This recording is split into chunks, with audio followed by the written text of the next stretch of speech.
നെടുങ്കണ്ടം പച്ചടിയിലെ ആ ശാന്തമായ വീടിന്റെ മുറ്റത്ത് അന്ന് മണ്ണ് നീക്കിയപ്പോൾ പുറത്തു വന്നത് രണ്ട് മൃതദേഹങ്ങൾ മാത്രമല്ല, ഒരു നാടിനെയാകെ ഞെട്ടിച്ച ക്രൂരതയുടെ കഥയായിരുന്നു.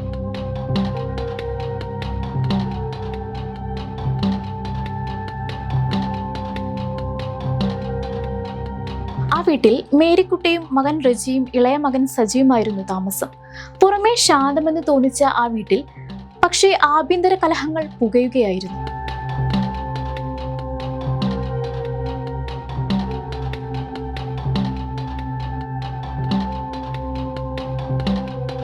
ഈ മാസം 2-ാം തീയതി മുതൽ മേരിക്കുട്ടിയെയും റെജിയെയും പെട്ടെന്ന് കാണാതായി. അയൽക്കാർ തിരക്കിയപ്പോൾ സജി പറഞ്ഞത് അവർ എവിടെയോ പോയി എന്നാണ്. അങ്ങനെ ദിവസങ്ങൾ കടന്നുപോയി. റെജിയുടെ സഹോദരിക്ക് ലഭിച്ച ഒരു രഹസ്യ വാട്സാപ്പ് വോയിസ് മെസ്സേജാണ് എല്ലാ ദുരൂഹതകളുടെയും മഞ്ഞുരുകാൻ കാരണമായത്. സഹോദരി നൽകിയ പരാതിയിൽ പോലീസ് ആ വീട്ടിലെത്തി. മുറ്റത്ത് സംശയാസ്പദമായ രീതിയിൽ മണ്ണിളകി കിടക്കുന്നത് കണ്ട പോലീസ് അവിടെ കുഴിച്ചു നോക്കാൻ തീരുമാനിച്ചു. ആ മണ്ണ് നീക്കിയപ്പോൾ കണ്ടത് 2 മൃതദേഹങ്ങളായിരുന്നു.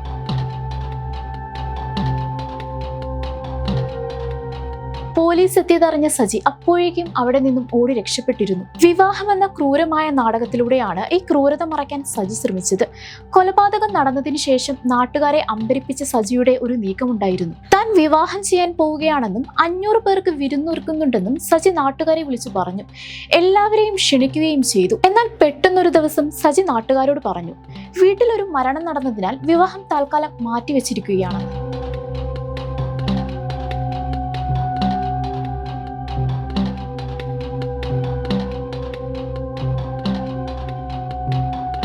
നടത്തിയ അന്വേഷണത്തിൽ പിന്നീട് ഞെട്ടിക്കുന്ന സത്യമാണ് പുറത്തു വന്നത്. സജിയുടെ വിവാഹം ഒരിടത്തും നിശ്ചയിച്ചിരുന്നില്ല. തന്റെ വീട്ടിൽ നടന്ന കൊലപാതക വിവരം പുറംലോകം അറിയാതിരിക്കാനായിരുന്നു ഈ ഒരു നാടകം കളിച്ചിരുന്നത്. വീട്ടിൽ നിന്നും ദുർഗന്ധം വരുമ്പോൾ അത് മരണാനന്തര ചടങ്ങുകൾ കാരണമാണെന്നും വരുത്തി തീർക്കാനാണ് സജി ഈ നീക്കം നടത്തിയത്. അപ്പോൾ നിങ്ങൾ വിചാരിക്കുന്നുണ്ടാവും കൊലപാതകത്തിന് പിന്നിലെ കാരണം എന്താണെന്ന്.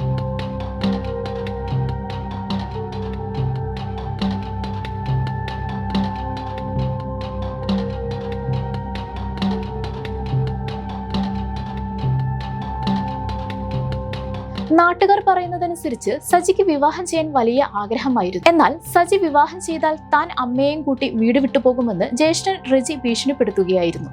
വീടിന്റെ അധികാരത്തെ ചൊല്ലിയും വിവാഹത്തെ ചൊല്ലിയും ഇവർ തമ്മിൽ നിരന്തരം തർക്കങ്ങളായിരുന്നു. ഇതാകാം അമ്മയെയും ജ്യേഷ്ഠനെയും കൊലപ്പെടുത്താൻ സജിയെ പ്രേരിപ്പിച്ചതെന്നാണ് പോലീസിന്റെ നിഗമനം.